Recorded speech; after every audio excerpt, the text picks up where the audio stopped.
তাৰে বহুত কাম উন্নতি কৰি গৈছে আমাৰ এই কলিয়াবৰ সমষ্টিত গাৰ্লছ স্কুলখন বনাই দিছে আৰু ৰাস্তা পদূলি চবে বনাই দিছে অংগনবাদী কেন্দ্ৰ দিছে আৰু এইফালে গাৰ্লছ স্কুলখন বনাই দিছে ভালেই লাগিছে এবাৰ কেশৱ মহন্ত ছাৰক ভোট দি পেলাই জয়যুক্ত কৰিম এতিয়া ডাঙৰকৈ বনাই আছে হস্পিটেলখন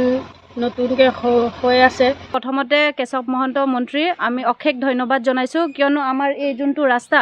বহুত দিনৰ পৰা একদম বহুত কেঁচা আমাৰ অসুবিধা হয় এম্বুলেন্স বেমাৰ চেমাৰ হ'লেও যাবলৈ অসুবিধা হয় এইবাৰ কিন্তু আমাৰ এই অসুবিধাটো হোৱা নাই আমি সেইটো কাৰণে এইবাৰ যোনটো ইলেকশ্যন হ'ব আমি কেশৱ মহন্তকে ভোট দি জয়যুক্ত কৰিম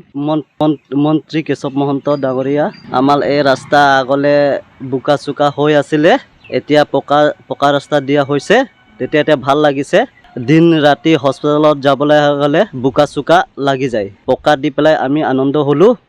ৰাতি হওক দিন হওক চব এম্বুলেন্স আহি পাই যায় নেক্সট 2026 চনত বিধানসভা ইলেকশ্যনত কেশৱ মহন্তক জয়যুক্ত কৰি জিকাবলৈ আমি সাজু আছোঁ ভালে লাগিছে আমি এইটো ইলেকশ্যনত আমি কেশৱ মহন্তকে ভোট দিম এবাৰ কেশৱ মহন্তকে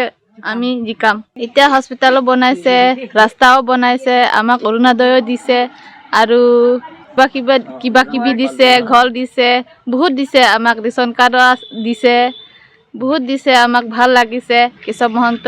এবাৰ আমি জিকাম আমাৰ গাঁওখিনি বহুত ধৰণৰ হাই সুবিধা কৰি দিলে পানীৰ যোগান দিলে প্লাছ আপোনাৰ হস্পিটেলখন এতিয়া ভালেই আগত তেনেকৈ ঔষধ পাতি পোৱা নাছিলে এতিয়া ভালেই ঔষধ পাতি পাইছোঁ কাৰেণ্টৰ সুবিধা দিছে প্ৰায় আমাৰ নামঘৰবিলাকো চব ধুনীয়া কৰিছে আমি এই বছৰ ইলেকশ্যনত আমি কেশৱ ছাৰকে বিচাৰোঁ কলিয়াবৰ যিখিনি কাম কৰিছে ভালেই কাম কৰি গৈছে আমাৰ ৰাস্তা ঘাট পদূলি ধৰক চৰকাৰৰ পৰা যিখিনি মানে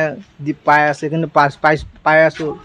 হস্পিটেলখনো যিহেতু ভালেই হৈছে আমাৰ সেইখিনি ধন্যবাদ জনাইছোঁ কেশৱ ছাৰক সেইখিনি পৰিৱৰ্তন ভাল হৈছে আৰু গাড়ী চাড়ী সুবিধাখিনি পাইছোঁ আমি চৰকাৰৰ ফালৰ পৰা আহে যিকোনো অনুষ্ঠান পাতিলে আমাৰ মন্ত্ৰী ছাৰে আহে কথা বতৰা পাতে আৰু হাই সুবিধাখিনিও পাইছোঁ আমি তো যেতিয়া আছেই পানী সমস্যা যোৱাই নাই 10-15 মিনিটহে পানী দিয়ে ইয়াৰ ওপৰত নিদিয়ে পানী আমাৰ ইয়াত 15 মিনিটৰ পিছত পানীটো সেই হৈ যায় আকৌ আজি 4-5 দিন হৈ গ'ল পানীয়ে নিদিয়ে আমাৰ ইয়াত আমাৰ ইয়াত যোনে সহায় কৰিব আমিতো বিশেষকৈ তাতেই আমি ভোট দিব লাগিব কাৰণ আমাৰ আগে পিছতো আৰু কোনো নাই এতিয়া কেশৱ মহন্তই যি আমাক সহায় দিয়ে তো আমি কেশৱ মহন্তৰ ফালেই আছোঁ তেনেকুৱা কামৰ ভিতৰত ৰাস্তা ঘাট আগত যেনেকুৱা আছিলে তাতকৈ বহুত ভালেই হৈছে বাৰু আৰু ঘৰ লেট্ৰিনৰ বিষয়ে এতিয়া ক'ব গ'লে প্ৰায়ভাগেই মানুহে পাইছে কিন্তু এইবাৰ হয়তো সি আহিলে বাকীকেইটাও পাই যাব লাগে ৰেচন কাৰ্ড আছে বাৰু বহুতেই হৈছে আগতকৈ বহুতেই ভাল হৈছে ব্যৱস্থা কৰি আছে হয়তো দিব পাৰে আশাটো আছে চবৰে সেইটোৱেই চেনিটো হৈয়ে গ'ল বাৰু চেনি দি আছে ভালেই হ'ব কাৰণ মিঠাতেলে আমাৰ চব্জিৰ বিষয়ে এতিয়া মিঠাতেল প্ৰথমত দিবই লাগে তো সেইটো হ'লে আৰু ভাল হয় যিকোনো খবৰৰ বাবে যোগাযোগ কৰক আমাৰ এই নম্বৰত 9181 307 2221